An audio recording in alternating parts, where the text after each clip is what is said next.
안녕하세요, 여러분. 반갑습니다. 우리 오늘부터 새로운 책으로 진도를 나가게 되었는데요. 새로운 책을 만난 만큼 새로운 마음으로 예배를 드렸으면 좋겠습니다. 자, 그럼 2020년 3월 29일 나들모 하늘교회 초등부 예배를 시작하겠습니다.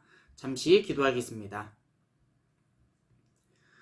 사랑이 많으신 하나님 아버지, 오늘도 예배 자리에 우리를 불러주시니 감사드립니다.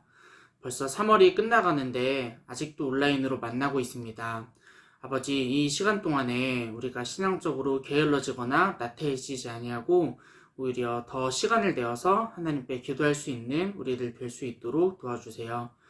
아버지, 또한 오늘 드린 예배 가운데 성령 하나님 임재하셔서 우리를 인격적으로 만나주시고 하나님의 기뻐하시는 뜻을 알아가는 시간 될 수 있도록 도와주세요.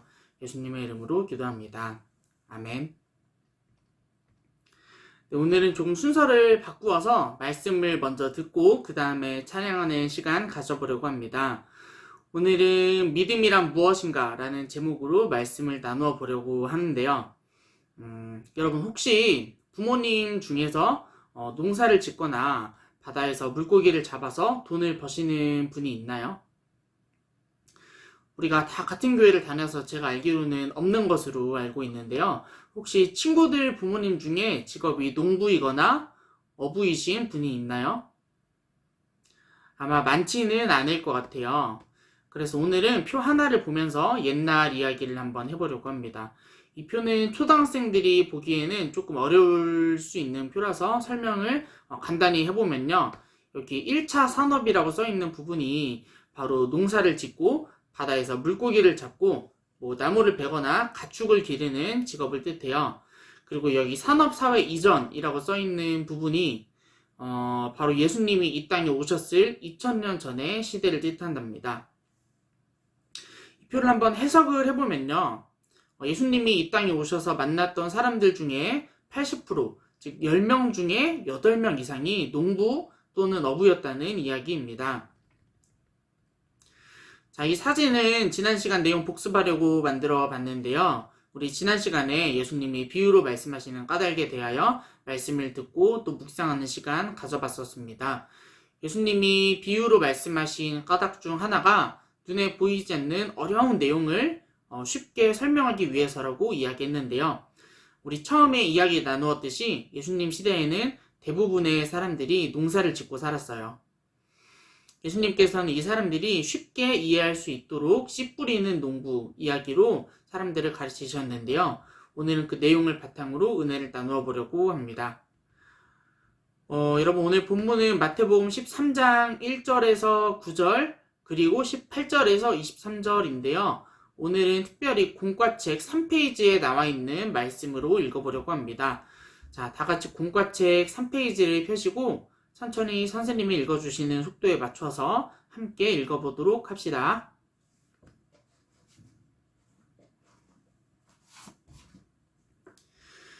예수님은 여러 마을과 도시를 다니셨습니다. 그리고 가시는 곳마다 하나님 나라에 관한 좋은 소식을 전하셨습니다. 수많은 사람이 예수님의 가르침을 들으려고 찾아왔습니다. 어느 날 예수님이 호숫가에 앉아 계실 때였습니다. 예수님의 말씀을 들으려고 많은 사람이 모여들자 예수님은 배를 타고 호수에 나가 배 안에 앉아서 가르치셨습니다. 사람들은 호숫가에 서서 말씀을 들었습니다. 예수님이 말씀하셨습니다. 한 농부가 씨를 뿌리러 나갔다. 어떤 씨는 길가에 떨어졌다. 곧 새들이 와서 주워 먹어버렸다. 다른 씨는 흙이 많지 않은 돌밭에 떨어졌다. 그 씨는 싹이 빨리 났지만 흙이 얕아서 뿌리를 내리지 못했다. 해가 뜨자 식물은 곧 말라 죽었다. 또 어떤 씨는 가시덤불 위에 떨어졌다. 가시가 자라서 씨앗이 자라는 것을 방해했다. 하지만 어떤 씨는 좋은 땅에 떨어졌다. 그 씨는 자라서 원래 심은 것보다 많은 열매를 맺었다. 그런 다음 예수님은 제자들에게 이 비유의 뜻을 설명해 주셨습니다. 하나님 나라에 관한 말씀을 들어도 깨닫지 못하면 악한 자가 와서 그들의 마음에 뿌려진 것을 가져가 버린다. 그런 사람들은 길가에 떨어진 씨와 같다. 어떤 사람들은 말씀을 듣고 기쁘게 받아들인다. 그러나 어려움이 닥치면 쉽게 포기한다. 그런 사람들은 돌밭에 떨어진 씨와 같다. 어떤 사람들은 말씀을 듣지만 세상 걱정이 너무 많거나 돈을 너무 사랑한다. 그래서 열매 맺지 못한다. 그런 사람들은 가시덤불에 떨어진 씨와 같다. 하지만 어떤 사람들은 말씀을 듣고 깨닫는다. 그들은 말씀을 받아들이고 말씀이 그들의 삶 속에서 자란다. 이런 사람들은 좋은 땅에 떨어진 씨와 같다. 이런 씨는 많은 열매를 맺는다. 아멘.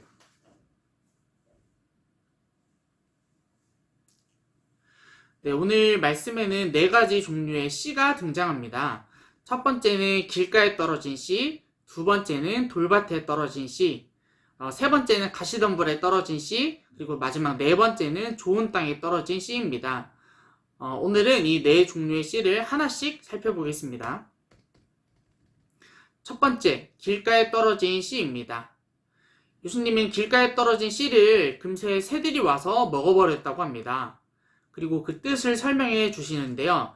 길가에 떨어진 씨는 말씀을 듣고 깨닫지 못하는 사람을 뜻하고, 말씀을 깨닫지 못하면 나쁜 사람이 와서 마음에 뿌려진 말씀을 가져가 버린다고 하십니다.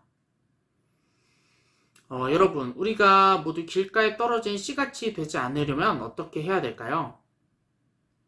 길가에 떨어진 씨는 말씀을 깨닫지 못하는 사람이라고 하니까 우리가 말씀을 깨달을 수 있으면 길가에 떨어진 씨와 같이 되지 않을 것 같습니다. 그런데 말씀은 어떻게 깨닫는 걸까요? 머리가 평균 이상으로는 좋아야 말씀을 깨달을 수 있는 걸까요? 그러면 IQ가 100 이상인 사람만 말씀을 깨달을 수 있는 걸까요? 아니면 이해가 될 때까지 밥도 먹지 않고 물도 마시지 않고 밤새 말씀을 반복해서 읽고 듣는 그런 열심히 노력하면 말씀을 깨달을 수 있을까요? 우리 성경의 다른 본문에서 그 해답을 찾아보고자 합니다. 고린도전서 2장 10절 그리고 12절입니다. 다 같이 한번 읽어볼까요?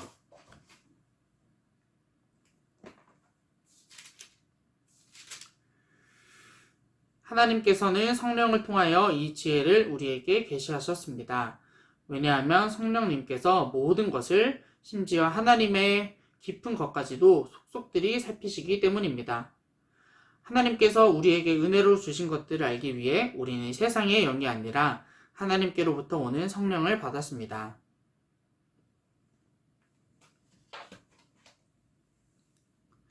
네, 이 말씀에 의하면 우리가 머리가 좋아야지 말씀을 깨닫는 것이 아니고, 말씀을 깨달으려고 열심히 노력한다고 깨달을 수 있는 것이 아니고, 오직 성령 하나님만을 통하여 말씀을 깨달을 수 있다고 합니다. 여러분, 선생님은 여러 번 성경을 읽어보았고요. 또 성경에 대한 다른 책도 많이 읽어봤어요. 그래도 말씀을 읽기 전에는 반드시 예외 없이 늘 항상 기도하고 말씀을 읽는답니다. 성령 하나님, 말씀을 깨닫게 도와주세요. 성령 하나님, 말씀을 깨닫게 도와주세요. 이렇게 기도하고 말씀을 읽는답니다. 여러분들도 앞으로 평생 말씀을 읽거나 설교를 듣기 전에 꼭 반드시 성령 하나님, 말씀을 깨닫게 도와주세요. 이렇게 기도하는 초등학생들 되었으면 좋겠습니다. 이제 두 번째, 돌밭에 떨어진 씨입니다. 돌밭에 떨어진 씨는 새싹이 나나 싶었는데 돌 때문에 뿌리를 깊이 내리지 못해서 말라 죽었다고 합니다. 이런 사람들은 말씀을 기쁘게 받아들이긴 하지만 어려움이 닥치면 쉽게 포기하는 사람을 뜻한다고 예수님께서 설명해 주셨어요. 우리 세 번째 씨도 함께 살펴볼까요? 가시덤불에 떨어진 세 번째 씨는 가시 때문에 씨가 자라지 못했다고 하시네요. 걱정이 많거나 돈을 사랑해서 말씀대로 살지 못하는 사람을 뜻한다고 설명해 주셨습니다. 자, 여러분, 예수님이 하시는 말씀은 이런 말씀이 아닙니다. 포기란 김치를 셀 때나 쓰는 말이다. 포기하지 않는 것이 실력이다. 이렇게 위인전기나 아니면 자기 개발서에 나올 것 같은 그런 말씀을 하시는 것이 전혀 아닙니다. 여러분, 믿음 생활을 하다가 어려움이 닥칠 때 쉽게 포기하는 사람은 끈기나 인내가 부족한 탓도 있겠지만 그 속을 잘 살펴보면 끈기나 인내 그런 것보다는 예수님을 전적으로 신뢰하고 따르는 믿음 자체가 부족한 것이 가장 큰 이유입니다. 자, 그렇다면 성경에서 말하는 믿음이라는 것이 무엇인지 지금 함께 생각해 보려고 합니다. 우리 영상을 하나 보고 이야기를 계속 이어가 볼게요.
와, 정말 아찔한 외줄타기입니다.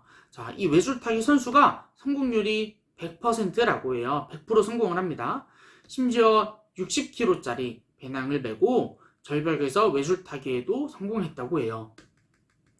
이 선수가 60kg짜리 배낭을 메고 외줄타기를 성공하자 구경하던 사람들이 와 하고 환호를 합니다. 그래서 이 외줄타기 선수가 말합니다. 여러분, 제가 지금부터 또다시 무거운 것을 메고 외줄타기를 한번 해볼 건데요. 이번에도 제가 성공할 거라고 믿으십니까? 사람들이 대답합니다. 네, 믿어요!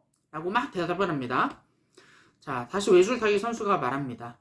그러면 몸무게가 60kg보다 아래인 한 분을 등에 업고 절벽에서 외줄타기를 해보겠습니다. 여러분, 저 믿는다고 하셨죠? 제 등에 업혀서 절벽을 건너실 분 손 들어주세요. 라고 했더니 아무도 손을 들지 못했습니다. 여러분, 분명히 사람들이 외줄타기 선수를 믿는다고 해놓고 정작 중요한 순간에는 아무도 손을 들지 않았어요. 무거운 것을 업고 외줄타기 하는 것을 내 눈으로 보았음에도 불구하고 정작 자기 자신이 업혀야 된다고 생각하니까 너무 무서운 거예요. 여러분, 이런 믿음이 바로 가짜 믿음입니다. 예수님의 제자들도 예수님을 3년이나 따라다니면서 예수님을 잘 믿는다고 생각했어요. 그런데 예수님이 잡혀가시니까 한 명도 빠짐없이 다 도망갔죠. 이런 믿음이 바로 가짜 믿음이며 돌밭에 또 가시밭에 떨어진 씨라고 할 수 있습니다. 여러분, 우리가 좋은 땅에 떨어진 씨가 되기 위해서는 삶을 맡기는 믿음, 또 삶을 드리는 그런 믿음을 실천해야 합니다. 예수님이 외줄타기 하시는 장면이 위태로워 보여도 그 어깨 위에 올라탈 수 있어야 합니다. 여러분, 이 외줄타기의 비유와 비슷한 내용이 복음서에 나오는데요. 예수님과 제자들이 배를 타고 있었어요. 배를 타고 있었는데 예수님은 주무시고 계셨어요. 근데 갑자기 거센 바람이 엄청나게 불어서 배가 흔들흔들 흔들리기 시작했습니다.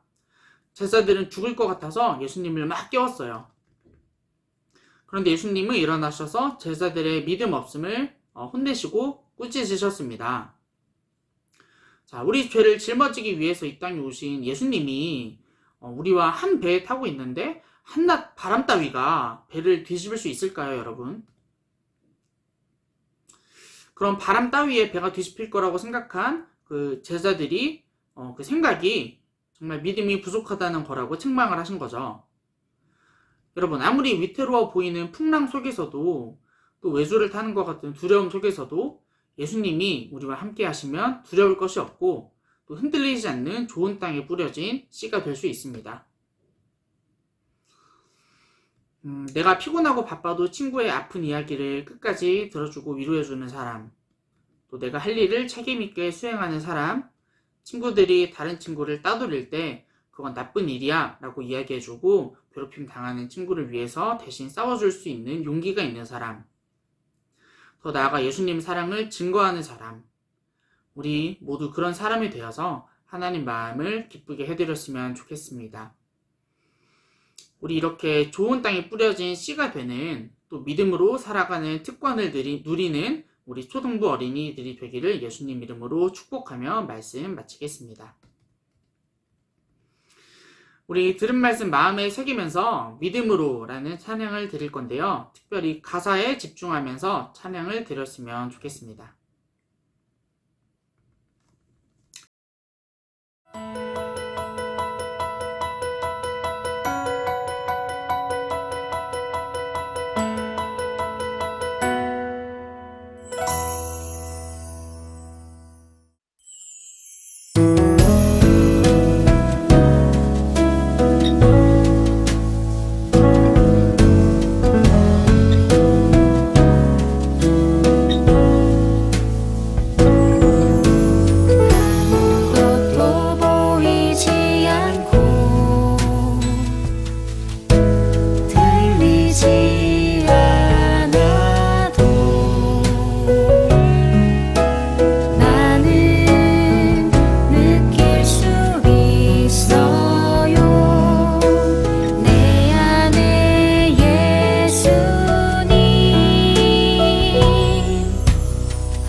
언제나 내 안에 함께 계시죠. 아무것도 보이지 않고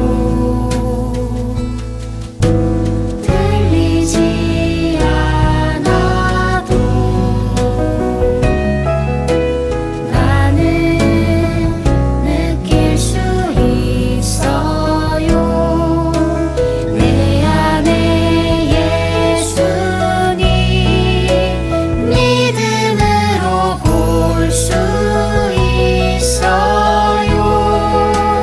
믿음으로 들을 수 있죠. 예수님 언제나 내 안에 함께 계시죠. 믿음으로 볼 수 있어요. 믿음으로 들을 수 있죠. 예수님 언제나 내 안에 함께 계시죠.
기도하겠습니다. 하나님 아버지, 오늘 씨 뿌리는 농부 비유로 우리에게 믿음에 대해 생각하게 해주셔서 감사드립니다. 하나님, 우리는 너무 연약해서 작은 돌에도 걸려 넘어지고 조그만 가시에도 찔려서 피가 납니다. 믿음으로 살아갈 수 없는 불쌍하고 연약한 씨앗입니다. 하나님, 그러나 우리 자신의 힘과 노력을 의지하지 않고 십자가에 매달려 죽으신 예수님을 바라봅니다. 우리가 그 믿음으로 흔들리지 않고 주님 안에서 굳건히 붙들린 자로 살아갈 수 있도록 도와주세요. 사랑이 많으신 우리 주 예수님의 이름으로 기도합니다. 아멘. 네, 오늘 엔딩은 개나리와 벚꽃 사진으로 준비해봤습니다. 우리 사회적 거리두기를 하면서 꽃구경을 맘대로 못 다닐 것 같아가지고 좀 사진을 준비해봤고요. 이제 공과 공부 안내할게요. 우리 오늘 공과 공부는 자, 3페이지부터 6페이지까지입니다. 부모님과 함께 즐겁게 공부하기 바라고요. 여러분 요새 집에만 있죠? 집에만 있을 때 하루 종일 창문을 닫고 있으면 공기가 탁해진다고 해요. 그래서 아침 저녁으로 자기 방 창문을 열어서 환기를 또 시켜주는, 그렇게 좀 건강을 챙기는 우리 초등부 어린이 여러분들 됐으면 좋겠습니다. 그러면 다음 주에 또 만나요.